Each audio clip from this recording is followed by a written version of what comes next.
What's going on, guys? Nanu Garage here. In today's video, I'm going to be telling you guys about the mods that I have done to my Shelby Gt350 and why every Gt350 owner should have them. Let's get into it. Alright guys, so the first mod I'm going to be telling you guys about in my Shelby Gt350 is a clutch spring. So in case you guys didn't know, this car stock from factory comes with a really interesting 2-spring clutch spring system. And this clutch spring does not give you the feeling of engagement through the clutch pedal. There's a small spring, and then there's the big spring, and then there's a white divider in the middle.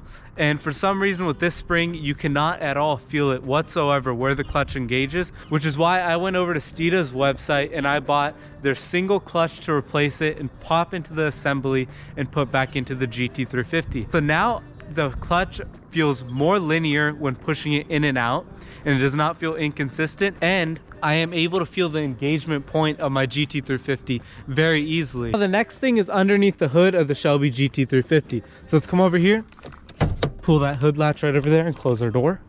Now we're gonna open our engine bay over here. So right over here are my oil separators. I have a passenger side and a driver side oil separator. So in case you don't know what an oil separator does, essentially what it's doing is, if you come around over here and you look, usually there's one pipe going from here directly to here, and the excess oil that has not been burned off in the engine is going to recirculate back into it right over here, back into the intake manifold, I believe, and then it's going to circulate back into there, and the excess oil will burn off in the engine. And believe it or not, it is not the best for that to happen to the engine. It is a lot better if you just get an oil separator where the oil will catch right up over here. So you can see the oil will come through this pipe here and it'll catch inside of this big kind of box sort of like thing, and then the tube will come out towards the top right over here and go back, circle back in. So now with catching the oil, you're gonna eliminate the issue of the oil circulating back into the engine, which is gonna be better for the car. So now the next thing I'm gonna tell you is I got a passenger side and a driver side oil separator. If you're thinking of getting them, I personally would not get a driver side oil separator. The driver side oil separator apparently always stays dry for the most part. I drive the car really hard, and I filled this container up right over here about 2 times now in the last like 4,000 miles. And the driver side has literally had like a drop, not even a teaspoon of oil in it yet, which is perfectly regular. But knowing that that little oil is going in from the driver's side, it's honestly not worth the $200 that I spent on the driver's side oil separator. So if you're gonna track your car and everything and you just want it for peace of mind, I would get it. However, I do not at all think it's necessary to get the driver's side oil separator.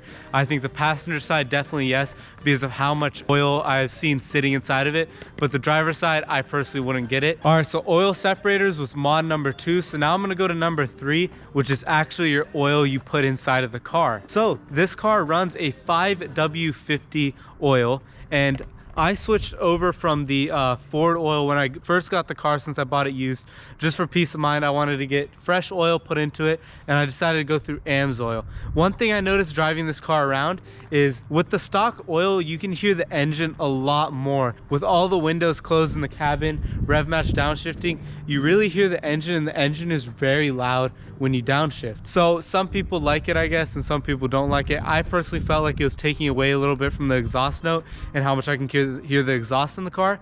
So after putting AMSOIL in, no joke, I have felt a difference with the engine noise. There's not much engine noise at all coming into the cabin, and it's so much better now because I'm able to hear all the exhaust and way less of the engine. AMSOIL consumes oil at a slower pace, and it also runs more smoothly apparently, and I have noticed the engine being a lot more smooth in terms of noise.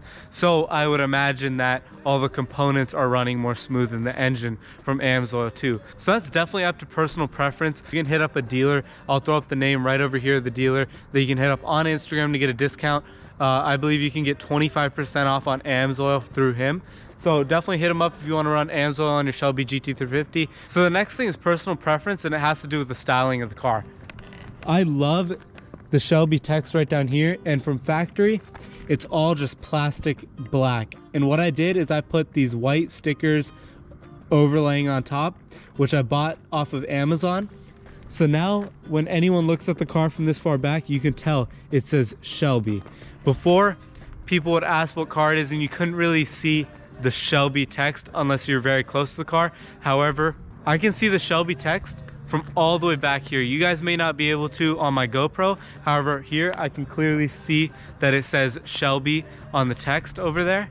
And it used to be that I had to be about this close right here to be able to see that it is engraved inside the splitter and it says Shelby. So I personally just like how it looks a lot more. And as you can see, it matches my white pinstripe right over here. So I can see that it has Shelby on it. And it was like 15 bucks on Amazon, and it came with 2 packs of it. So I have a replacement pack once this gets too many rock chips, I guess, or starts to peel off. So that's a $15 mod, which I think was super great and super worth the money, because now everyone knows it's a Shelby GT350. All right, so that just about compiles my list of things that I have done to my Shelby GT350 and I think are the best mods you can get for it. One other mod that a lot of people seem to love is the Resonator Delete with an X Pipe. I have not done that yet because I am gonna get kicked off the track at Sonoma Raceway for having it, or I'll have to race with my valves closed, which is the only reason that I haven't gotten it yet, because it's gonna hit over the 95 decibel limit.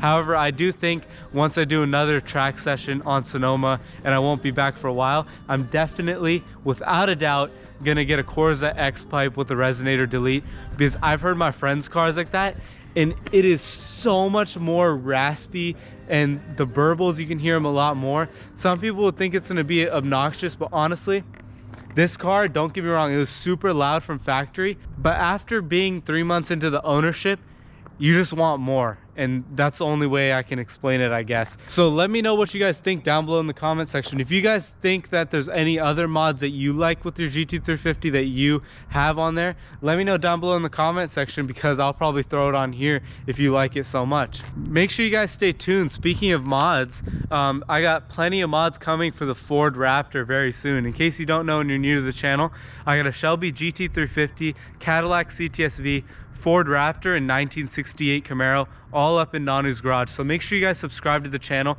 I'm going to be modding the Ford Raptor very soon. I actually ordered a few things last night. I'm going to be installing them all myself, so cannot wait to put it on. So stay tuned for the next few videos. And then very soon in the near future, we're going to off-road that thing and we're going to jump it. I'm telling you, we're going to jump it. We got a lot of things coming for the truck. I'm super excited. I'm super stoked about it. We're gonna jump the thing. We're gonna off-road the thing. We're gonna use the truck how it's meant to be used, and I cannot wait to do that. So make sure you subscribe to the channel, hit that like button, hit that notification bell so you stay updated on my content. My name is Sahan, and I look forward to seeing all of you guys in the next video. You see a carku, call the cops, boy. AK all day, body start to drop, boy. Bamba jinya beat down, sari diyan street down. They're trying to lock us up, but we ain't gonna stop, boy. They're trying to lock us up, but we ain't gonna stop, boy. They're trying